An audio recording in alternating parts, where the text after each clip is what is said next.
Hello, Zaltho Live listeners. Before we get started, we wanted to let you know that more teachings from Zen monk Claude AnShin Thomas are available in his two books, At Hell's Gate, A Soldier's Journey from War to Peace, and Bringing Meditation to Life, 108 Teachings on the Path of Zen Practice. Both are available wherever books are sold, and all proceeds go to the Zaltho Foundation, dedicated to promoting nonviolence, awareness, and positive change.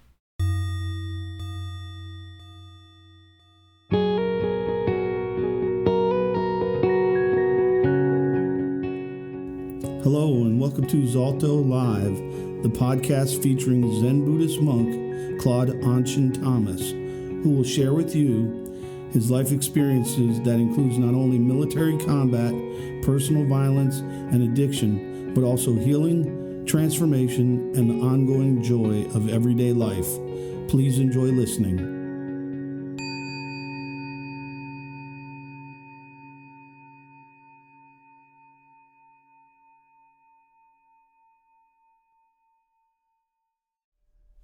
Question.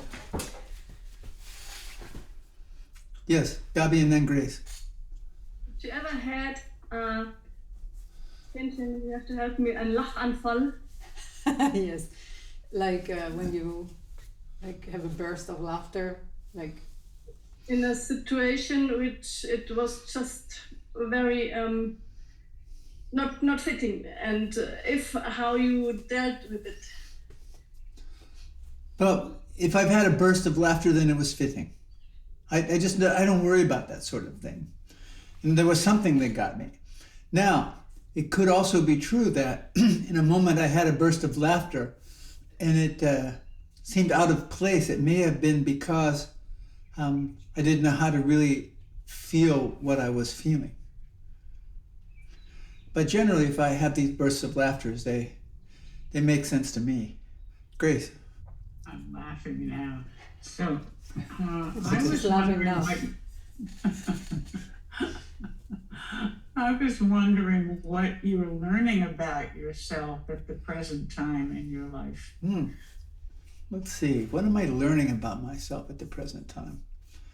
Well, actually, one of the things that's most prominent in my life, or let's say it has been more prominent in my life lately, is the fact that there are less days in front of me than there are behind me. And I'm very sensitive to the topic of my own mortality. I have, I've been through a lot.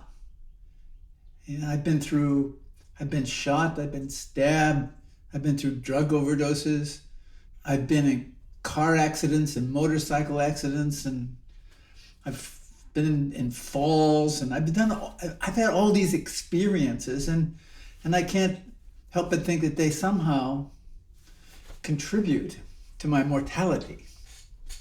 Although I don't really know. I'm in very uncharted territory. The oldest surviving male member of the patriarchal lineage of my family was my father, and he died like a month and a half after his 53rd birthday. And so I'm 75. In November, I'm still an endurance athlete, even as I'm still an endurance athlete at 75. The things that I do are different now.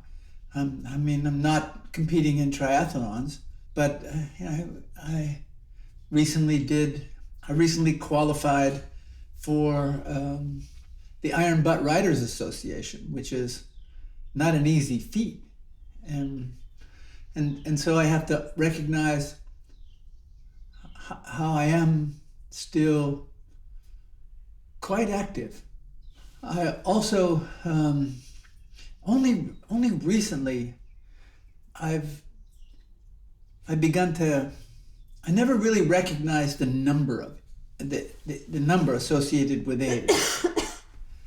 I just did what I did. But lately, I've touched on that a bit more, the fragility of my life. And so I'm working with everything that comes up around that. And still, I haven't taken any intoxicants for well over for coming up on 40 years, and I can't help but think that, you know, that the years that I have now, had I not stopped doing that stuff, wouldn't have existed. And so I'm making an effort to be present for the things that my mind does around this topic of my own mortality, and at the same time be really present with what I currently have. Not cling too tightly to all of this. I was thinking just the other day that when I die, I said, when I die, I'm going to miss the smell of the air. I mean, when I'm dead, I'm dead. I'm really not going to miss anything. But in front of that, I think, you know, that no more smell of the air. Maybe, I don't know. I mean, who knows? I don't really know. But no more smell of the sweet smell of the air. No more feeling the wind on my face. No more having a chance to have the cat stretched out on my lap and pet the cat. No more of some of these things associated with this existence. I think about, I've been thinking about these topics, or these topics have been more present in my life lately.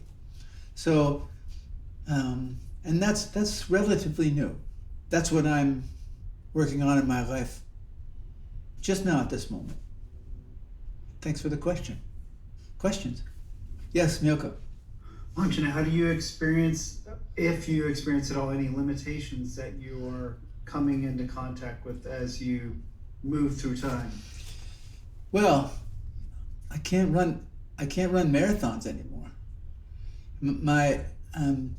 But I don't know if I don't have any desire to, really. I don't know if I could ever bring myself back into running, or any kind of long distance running. I don't know what that would mean. I'm still quite good with any limitations. I'm not 20. However, there's a lot of people who are 20 years old, and when I'm working, they can't keep up with me. You know, and I don't know if that's about stamina and conditioning, or is it more about mental attitude. I hear people talk about becoming forgetful. I think I've been forgetful since I was like 6, so I don't really worry about that, you know. And so limitations.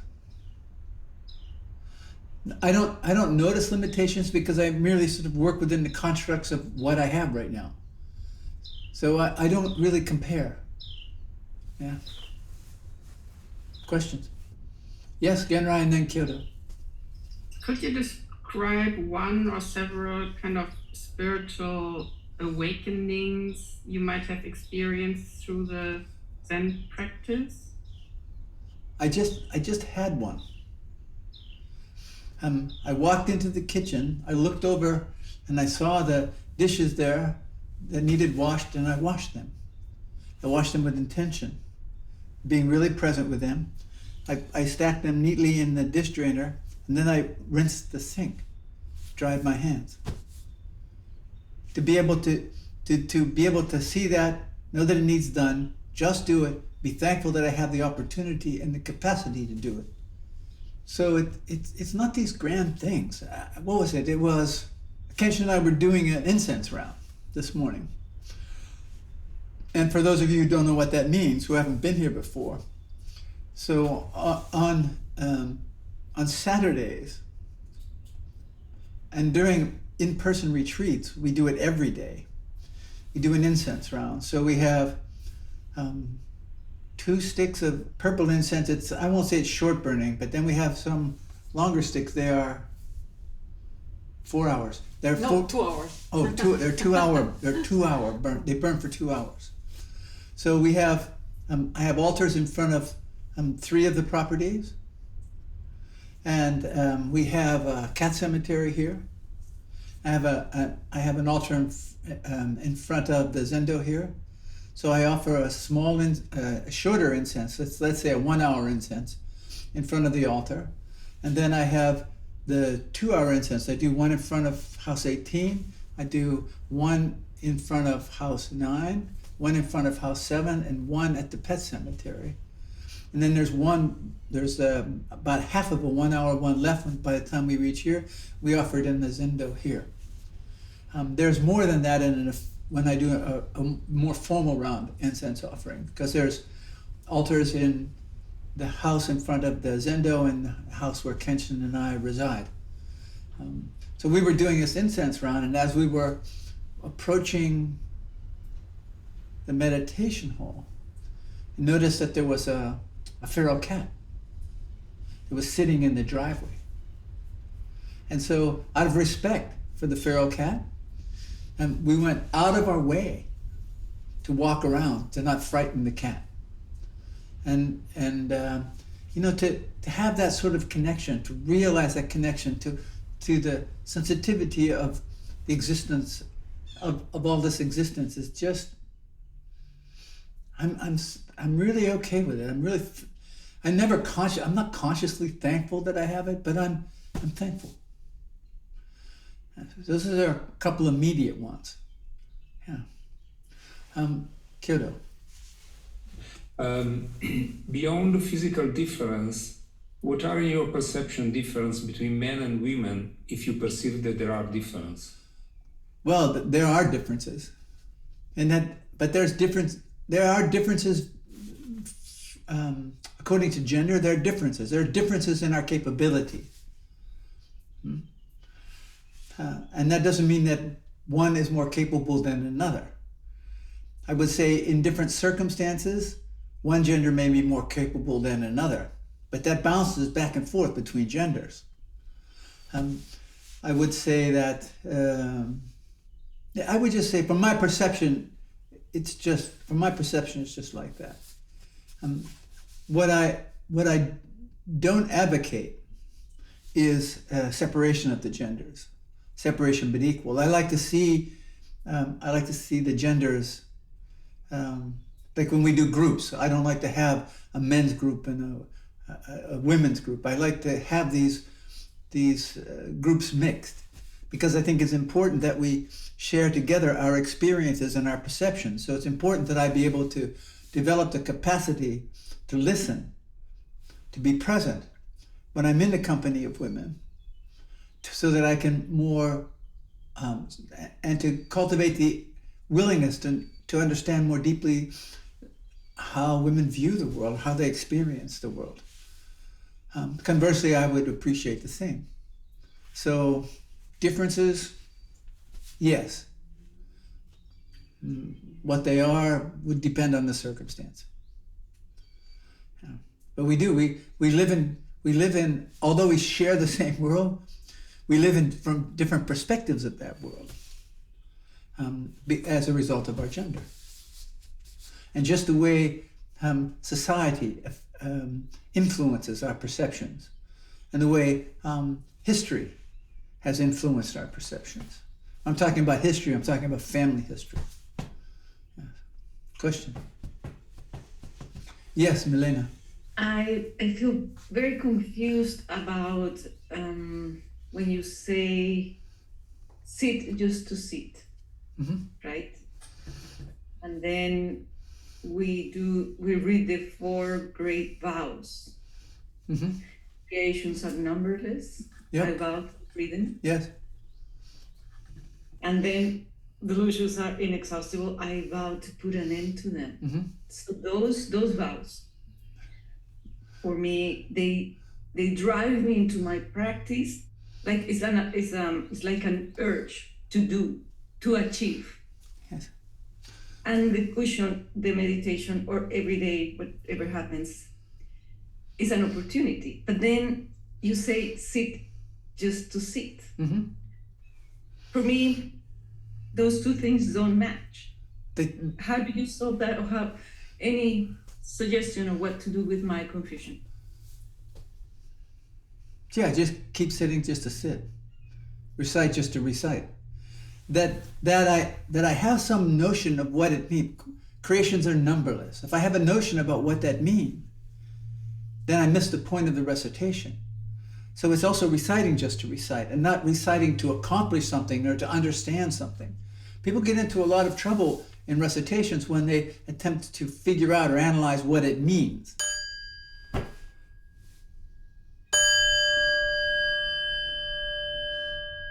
If I notice that I'm attempting to figure out intellectually what this means and then accomplish it, then I miss the point of the recitation. Or actually, the recitation's working because it's putting me in conflict because it's impossible. So it's really important just to recite. And then just to recite and just to notice as I continue to recite these different texts, how I respond to them or what they mean to me. Sometimes I may react to something within the text, and sometimes I may not have any connection at all. I just keep reciting, and I don't try to figure out what the text means. I think that's a great trap. And so if I think I know what this text means, I've missed the point of the recitation. So I would say just continue. Don't think about it. See, the trouble is with people that they get too busy trying to get meditation practice into some intellectual construct that they can comprehend. And if they think they've achieved that, that they've missed the point. And sooner or later, that meditation practice that they have won't sustain them. It'll lead them again and again and again into conflict and confusion. It's when I just do this to do it, when I don't attempt to understand it or achieve something through it, do it just to do it. It's quite interesting how then life begins to unfold for me. And I don't always go, oh, well, it's unfolding because of this. I just notice, and I just continue to do this, to do what I do. The last thing I really wanted to do was have a retreat this weekend. It's the last thing I wanted to do. I'm saying, geez, really? There are other things I could do, man. But it's now that I make the commitment to do it because it's important to be done. I do it just to do it, and then I see what sort of grows out of the experience for me. So if I can only invite you to make the greatest effort to not grab a hold of a recitation and sort of think and have the impression that you really do understand what it means, and then attempt to get your life to conform to that understanding. That does lead to confusion. Question? Yes, Zonia.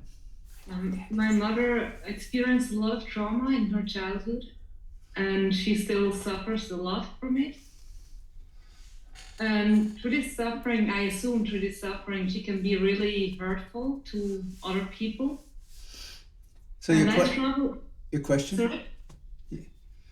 How can I be connected to her and have her in my life and love her, but not always get hurt by her or her actions or her suffering? I don't have an answer for that, Sonia. What I can say is that in my case, I grew up with a mother who was violent. I grew up with a mother who was unpredictably violent, emotionally, physically. I grew up with a mother who was abusive physically, sexually, and I hated her. For the longest time, I just hated her. What grew out of practice for me was, at a certain point, let me step back. As a result of the reality of my relation with my mother, because what she did to me was criminal. I had to have no contact with my mother, none. Because the moment I would attempt to have contact with her, it would set in motion a dynamic that was just not healthy. And I couldn't do anything about that because there's nothing I can do to... My mother wasn't willing to do anything to wake up to her suffering and to do things different, and there's nothing I could do to change that. So accepting the reality of what happened when we came into contact, the solution was not to have any contact. That was the most compassionate thing I could do in this particular relationship.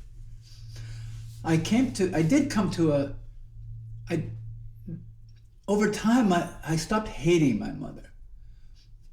Over time, I was able simply to say, what must have happened to my mother to treat me like this, to act in the way she acted? So I had another measure of compassion around my mother. That didn't mean that we could suddenly have a relationship. It just meant that there was a deeper level of understanding for me, and the hate that defined my memory of her, my connection to her, melted away. And it's not like I had a decision or an action or to do that. And I'm not a forgiveness person, so this isn't about forgiving my mother. It's about understanding that I have no idea what must have happened to her, and it must not have been nice. And so I had this measure of sensitivity and compassion.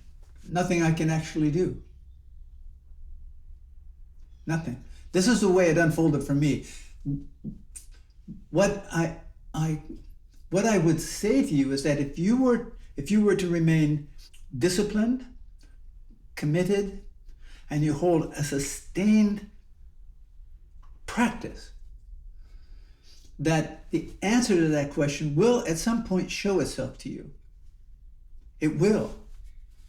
And the other thing that was important for me to understand was that, and this came to me through my study in the first monastery I lived and studied in, was that within me exists all past generations. My mother's in me and my father's in me. My grandparents are in me. So I can't do anything about my mother or my father's, but I can do something about them in me. So I can, that's the wonder of the reality of karma, that it can be changed. And the way it's changed is I just stop doing things. I become sensitive to how I'm perpetuating certain cycles of suffering, and I just stop doing that. I just stop doing those things.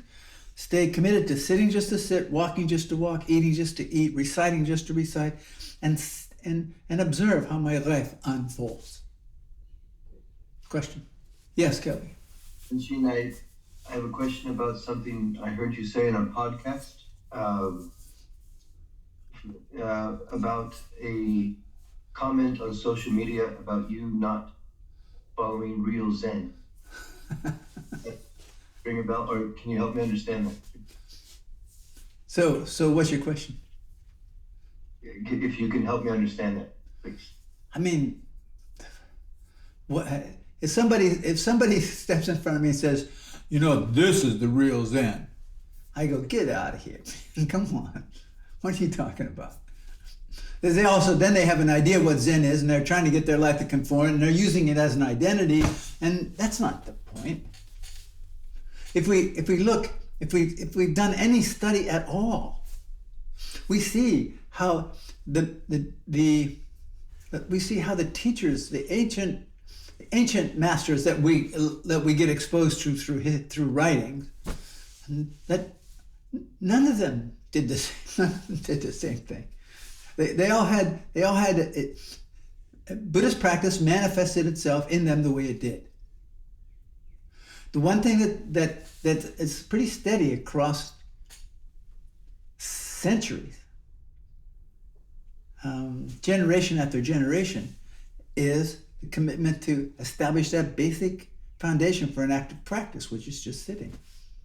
Sitting and then carrying that into everything that they do.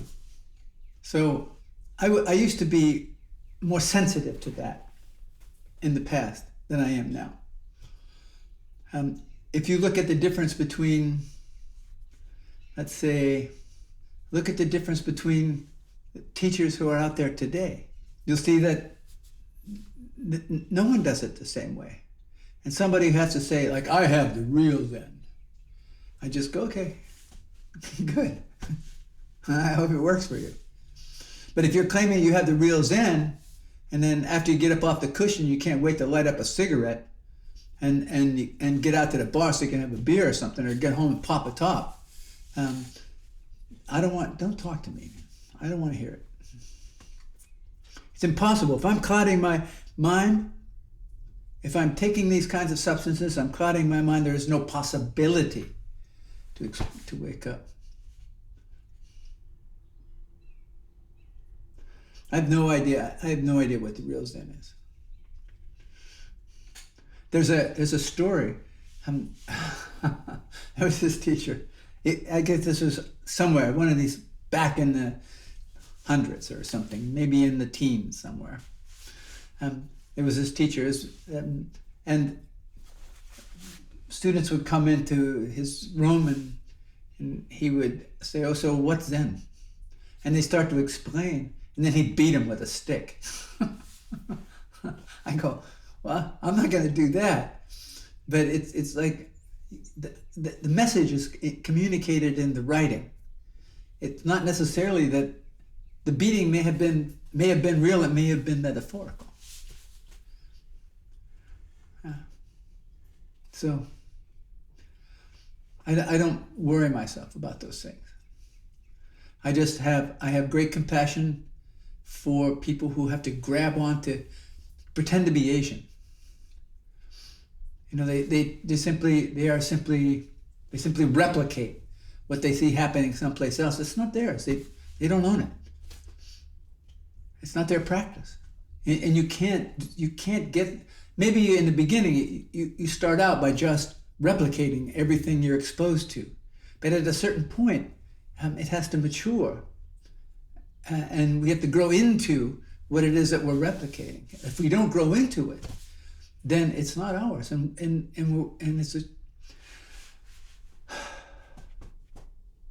it's merely some sort of identity. I'm wrapping myself up and I'm missing the point.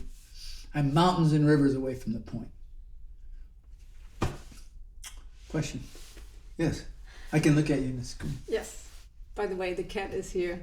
The cat that I talked about earlier is here. It's just having a snack. My question is, I've heard the statement that it's up to me how much I let something or someone hurt me or anger me. And what is your experience? How much determination is really involved in that? Well, the statement is actually, from my perspective, the statement is quite true.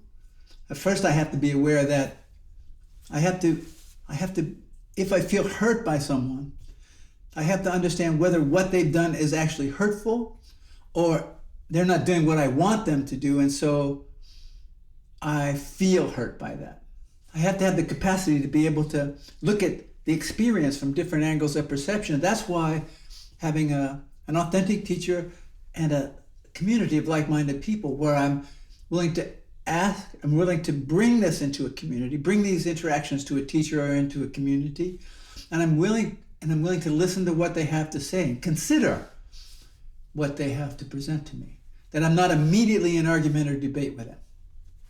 If somebody brings me a question or brings me a circumstance and they say, what ought I to do here? And I go, I don't know what you ought to do, but you might try this, this, or this.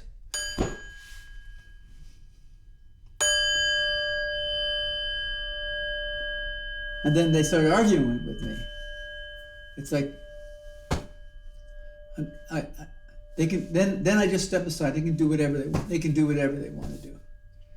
An example, it hasn't happened in a while, but I have had people in the past come up to me and go, AnShin, you're the one. You have what I want. I really want to study with you. And I go, really? Okay. I said, and they say, what do I got to do? I'll do anything. I go, really, anything? Careful. They said, then 4 basic commitments. 4. not 3 2/3, 4. First commitment, no intoxicants, no alcohol, no illegal drugs. And if you're taking medications prescribed to by a doctor, I want to talk to you about those. Second, no meat, fish, or poultry. You don't eat any meat, fish, or poultry. The third, you set up an altar in some place that's comfortable to you or feels appropriate to you, and that the altar be set up with 5 basic elements. And then you commit to sitting twice a day, first thing in the morning, last thing at night. And then you commit to attending a longer practice period with me, 10 days or more. And if I'm out on the street or I'm on pilgrimage, then you commit to joining with me for a period of that, not the whole thing, but for a period of that. And I usually get a stumble at the first 2 requests. The first request gets the most stumbles. They go, well, what do you mean? My former teacher said I could, how about a glass of wine with dinner? I can have a glass of wine with dinner. I said, no intoxicants. So, well, my former teacher said that, and I go then study with them. If you want to practice with me, these are the conditions. The other one is like no meat, fish, or poultry. And they go, well, I need my protein. I go, there's a lot. The protein that we can get from other sources is much more healthy for us than that. So people can do it. I just don't get invested into attempting to convince people. I'm not here to sell you that true Zen. My practice has evolved and matured the way it has through my commitment that was instilled in the people that I studied with and all of the study that I've done and how my life has unfolded. This is what I offer. I do it because it's important for me to do it. People benefit from that, or they want to be involved in that, and they're willing to take those steps, then I'm willing to support them in whatever way I can. If they don't want to do that's okay with me. I don't care. Go do something else. If you want to wake up, though, we need to do things differently. We can't think ourselves into a new way of living. We must live ourselves into a new way of thinking. We can't understand the mind with the mind. That only comes through a sustained, discipline, committed practice. And that's not just sitting. That's having that foundation of sitting and bringing that into everything we do all the time. When the voice says, no, I don't want to do this, we do it anyway. Do it just to do it. Question? Okay, if there are no more questions. Oh, Kenshin. Oh, yes, Ken, right. I know that you make commitments like in the morning or generally towards life. Is there any time that you also ask for help, let's say to the, I don't know, greater reality of the universe or the interconnectedness, just like referring, like here, I could use some help? No, I usually turn to you for that. or somebody else around, I might call Miyoko up, say, Miyoko, I need some help, Yeah. Okay. So that's how I do it. It's like when I feel overwhelmed and I'm going through a space now where I feel somewhat overwhelmed. There's an unknown in front of me, and that brings up a lot of feelings and memories and experiences for me. And in those moments, I remember that. Be careful, because the mind wants to drag me down certain rabbit holes, and the anchor I have in the sea of suffering is breath and attention to detail. So it's slowing things down, doing things like this, not avoiding them, not shutting myself off. There are, over the last several days, there's been any number of moments when I've simply not wanted to leave my room. Just don't want to leave my room. However, my desire to engage with life is much stronger than to withdraw from it, and withdrawing from life is not a solution. Genrai. Yeah, it's connected. How do you digest all the suffering you are exposed to, the personal and also the wider suffering? I don't have to digest it. I don't. I just have to, it's just, this is like this. I do what I can do within the constructs of my own existence. But I do. There's nothing I can do about, there are a lot of existential threats in the world. And I can't, it's just like, there's nothing I can do about that. To dwell on that or to allow that to sit on me is the same as locking myself up in the room. It's an exercise in futility. So what can I do? This is what I put my attention to. What can I do? What can I do practically to support me in navigating the weight of things that sometimes sits on me or that I'm experiencing? Yes, like this thought. I wish my son would have had these kids like when he was 20 or 25. I'd have some time with them, but he didn't. So rather than dwell in that, I go, wow, I get a chance to have some time with them. My father didn't.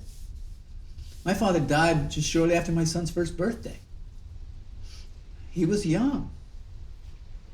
So I want to take full advantage of the opportunities that I have and not think and concentrate on that rather than what potentially could happen or what I don't have.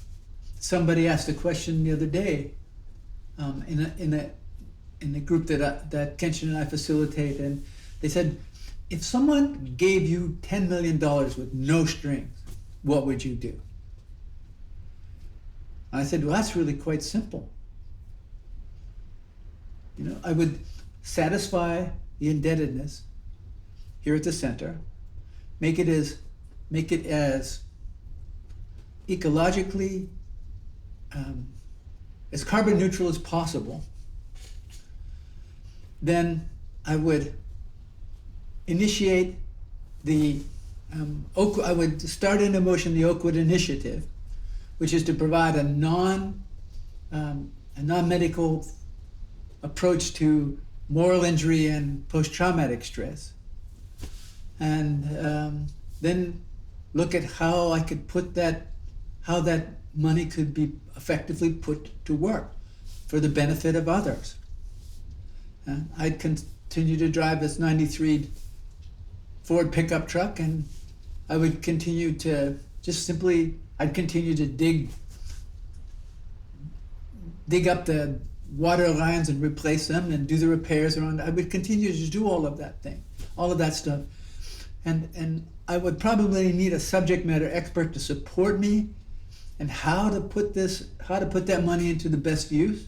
But I would be cautious about who that subject matter expert was, because I would want that money to be put to good use, for the benefit of all. And I don't necessarily know what that means. So without any idea about what that means, holding that topic open, which is the root of sitting just to sit, walking just to walk, eating just to eat. It's willing to hold this, to experience this space open, not have to define it and shape it and understand it and comprehend it. I would see what unfolded for me.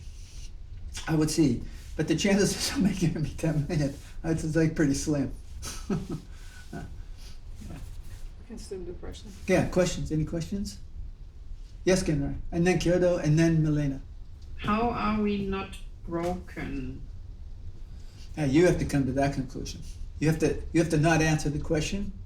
See, if I perceive myself as broken, that's an illusion. Then I'm clinging to an identity that's not necessarily the truth. My greatest liabilities, if I'm willing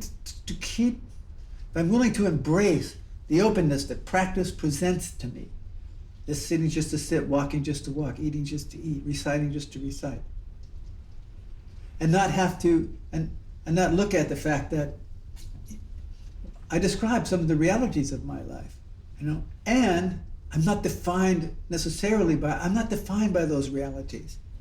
They are a part of my life.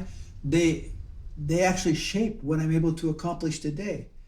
So it's a question of, do I dwell in the negativity of those experiences, or do I allow them to inform me so I can provide the model that we are not our experiences. We can do something different with the fabric of our lives.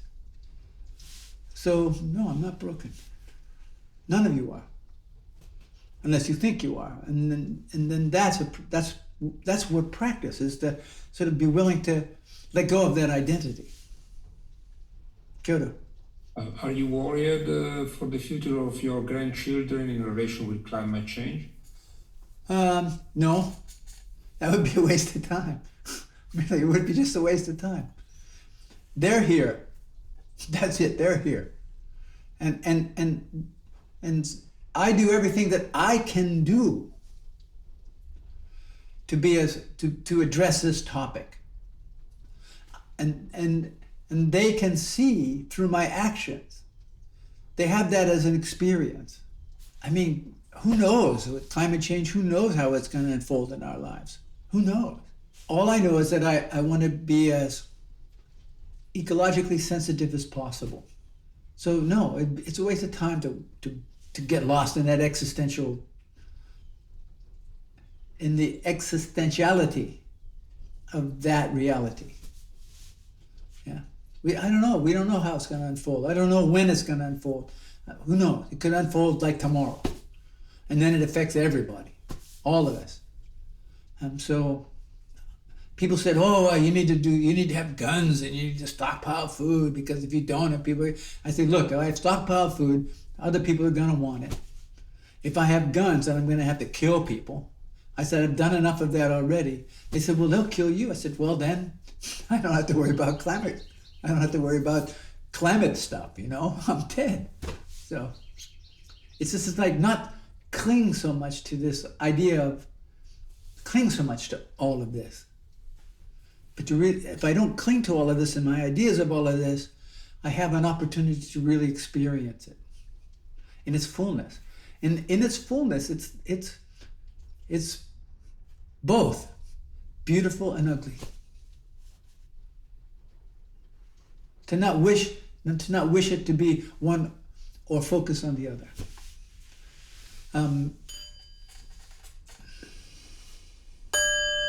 Milena.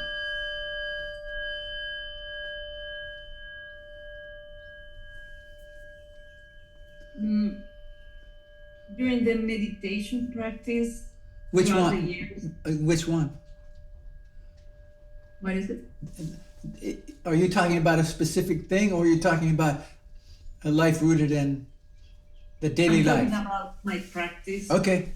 When I sit and meditate throughout the years, Okay. I have noticed that my way of being with thoughts when they come up Yep. is different, and I'm wondering if this is if that is let's say natural as part of the process, or I'm imposing something, because the thing is I'm getting more firm with my thoughts.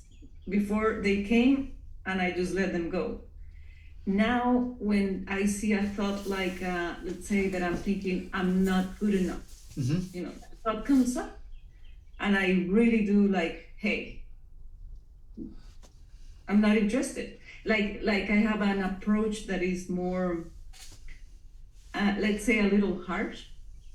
So I'm wondering if that is something you would recommend, or I don't know, but I noticed that that's what I've been doing lately with that kind of thoughts.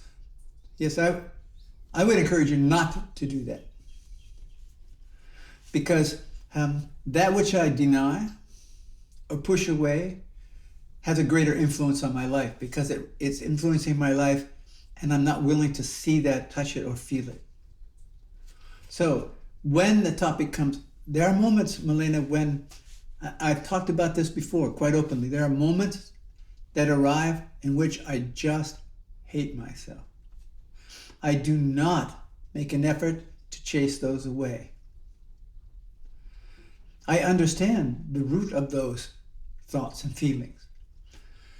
And what I know today is that if I don't attempt to get rid of but rather develop a relationship with that, the Torei Zenji, we recite the Torei Zenji, Bodhisattva thought precepts, and there's that line about enemies or something. Yes, I don't. I know it. When I recite it, I don't need to read it, but I can't recall it. So yes. If someone names us a sworn enemy and persecutes us, that can be my own thoughts. We should be warm and compassionate towards them. Their very abuse conveys the Buddha's boundless loving kindness for us. Now, what is Buddha? Buddha is all of this. It's not the deity. It's not a deity. It's not a person. It's the totality of experience. It's being willing to just embrace the totality of experience, which is, sometimes I'm of the nature to hate myself. It makes a great deal of sense considering my history and some of the things that I've done. And that's just a reminder of what I don't want to do, how I don't want to be. So I mean, you're going to live, your practice is going to evolve the way it does. But I can say from my perspective, I encourage people to do just the opposite, to not chase that stuff away. Now, in an evolutionary process, it's like I cannot accept everything all at once. It just doesn't happen like that. So I can't accept the fullness of my sadness all at once. It would just crush me, I think. So what's happened is over time, my relationship to my sadness, my relationship to my happiness, my relationship to my hatefulness, my relationship to my anger, my relationship to all of these things has evolved. Because I don't cling to a specific way in which I'm supposed to interact with these things. I don't do it from an ideological perspective. I just do the best I can I stay committed to the tools that I pass on to all of you. I do these things. I stay committed to those things, and I experience life as it shows up. So if right now you're going through a harsh period, don't be too harsh on yourself about going through a harsh period. Just be sensitive about that and say, and understand that if I'm pushing this stuff away, I can't really do that. You know, it's like, here's an example I give my mother. When my mother was alive, she was living down in South Florida with my two half-sisters, and a hurricane had come through their area. And I reached out, checked in with my mother, and I said, "Geez, are you okay?" She said, "What do you mean okay?" I said, "The hurricane came through your area. Is everything okay?" She said, "Oh, with that, I just pulled down the blinds. You know, the shades. I just closed the curtains." And when we attempt to push things away, we're closing the curtains. It doesn't mean it's not there and it can't have an impact, but we're pretending. We're attempting to control our experience with life rather than live it. Questions? And all of this is informed. It's informed through my years and years of sitting just to sit, walking just to walk, eating just to eat, and really taking the risk to just be present to this experience which is called my life and all the ways in which it's shown up. Question? My conditioning around death is rather dark and heavy. Mm-hmm. In the spirit of having more balance, would you think it would be good to look a little more at it in a celebratory way? Oh, I don't know if I don't know. You know, when I die, I don't want people running around playing tubas and beating on drums. I think that's another overreaction. I think we just need to be present with the experience of death. There is a certain heaviness. There's a certain heaviness that comes with loss. But then if I only pay attention to the heaviness, I miss the other side of heaviness that did exist, that was present when whatever the entity was that died, it gave to me. You know, I cling to, oh, I want more of that. No, this, I can't have it anymore. It's not like that. It's like, the acceptance, it's gone. That experience has transformed. And there's some sadness about that. But how much joy to focus on the joy and on the not joy, I don't know, that was the experience when this entity, whether it was a family friend or an animal or whatever it wasn't all pretty. It wasn't all nice. So I have to be careful in death that I don't sort of memorialize things. I remember when my father died, they had him an open casket, and all these people were coming from town, and people were saying all these like grand things about my dad. It's like they never said those things when he was alive, never. And I'm going like, it was so fake. I just really got angry. I was also getting high at the time, but I got really angry, and I stormed out of there and threw a chair and slammed the door. And I don't have to behave like that anymore. I just don't. So my father, I used to idolize my father and hate my mother. But then I didn't see my father in his wholeness nor my mother in her wholeness. That meant I didn't see myself in my wholeness. And that's what I really want to do. I want to see myself in my wholeness. Question. Yes, Milena. Milena, you need to come here. Yeah, you need to come here and spend some time here with me. I want to do that. Yes, please. Yeah, the bed's made. It's waiting for you. Thank you. You're welcome. I'll be there. Good. I'll be there when the time comes. Thank you. AnShin, there are behaviors that we need to stop. And we stop those behaviors because we know that that's for the better. Well, right? We don't necessarily know they're for the better. Okay, but it's an option. And we could take action in terms of, we can decide, okay, I'm not gonna do this, or I'm gonna do it. So we change our behavior up until we, as much as we could. We try our best. Isn't that the same thing with the thoughts? Because I feel that some thoughts are highly addicted. Like some thoughts just come because I have the addiction to keep thinking the same thing about me. So, and at some point I say, okay, no more. When those thoughts arise, you can just go, shh. Exactly, that's what I'm saying. But not more. No more. No, just go, shh, it's okay. But not to push it away, not to reject it, but to say, shh, come on. Come on already. Really. Yes. But that's different than pushing it away, denying it, not wanting. It's like these thoughts come and to not resist them. Now, you originally said there are certain behaviors that we just stop. Behaviors that are not helpful to us or to the people around us. When we become aware that we have behaviors that are not helpful to us or the people around us,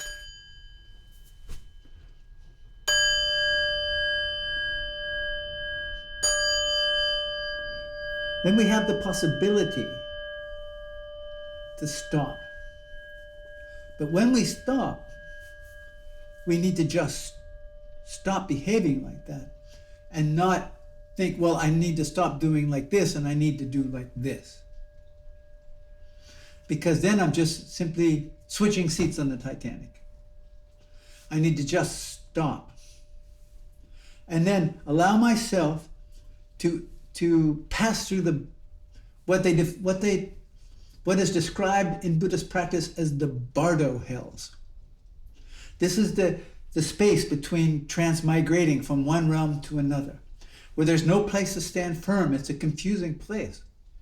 But we need to hold steady as we pass through these bardo realms before the next sort of realm of existence reveals itself to us. So we stop an old behavior And before something can take its place, we have to endure. We have to be willing to experience, to really be present to this, to the press we have of replacing it with something else already.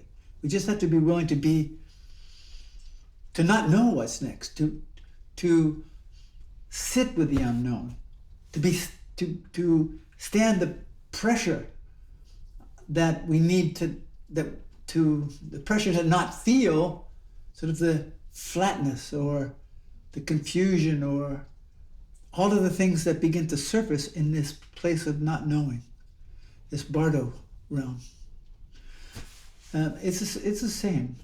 I mean, when I have those moments that you describe pop up in terms of my thoughts, I just go, I always, initially I listen, I go, really, it could be, is this still true? Am I still, and I really examine my life. So I don't reject them. I really use them. I really do examine my life and to see if there is still not some truth in that thought. And if there is no truth in that thought, then I go, yeah, not today. Not right now, come on. But this is all, what we're talking about here is all that is revealed for us through the process that is articulated in the Diamond Sutra, the Lankavatara Sutra, the Avatamsaka Sutra, in the Platform Sutra. It is what Buddhist practice makes an effort to address, has been addressing for millennia. Not millennia, but millennia. Yeah.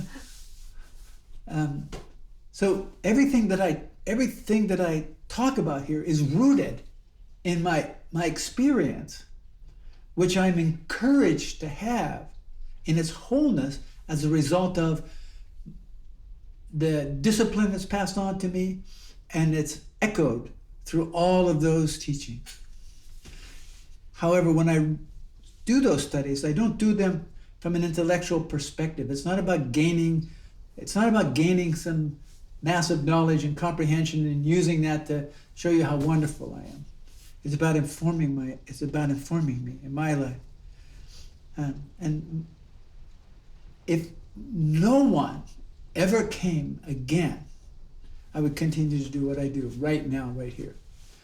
I might be talking to an empty screen,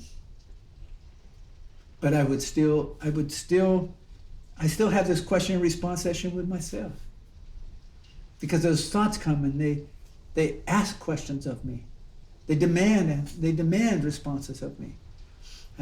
My experiences in life, they ask questions of me. They demand responses from me. So I have the grounding of the discipline that I pass on to you that supports me in this process of awakening. Time to bring this practice to a close. Thank you for your questions. I appreciate it very much, because your questions, in essence, are not questions, but teachings for me. So I really do appreciate it. Thank you so much. Thank you for listening to this episode on Zaltho Live. If you would like additional information, please look at the show notes or visit zaltho.org. That's ZALTHO.org. Our work is made possible solely through donations, so please consider making a tax-deductible gift on our website. We wish you well and thank you.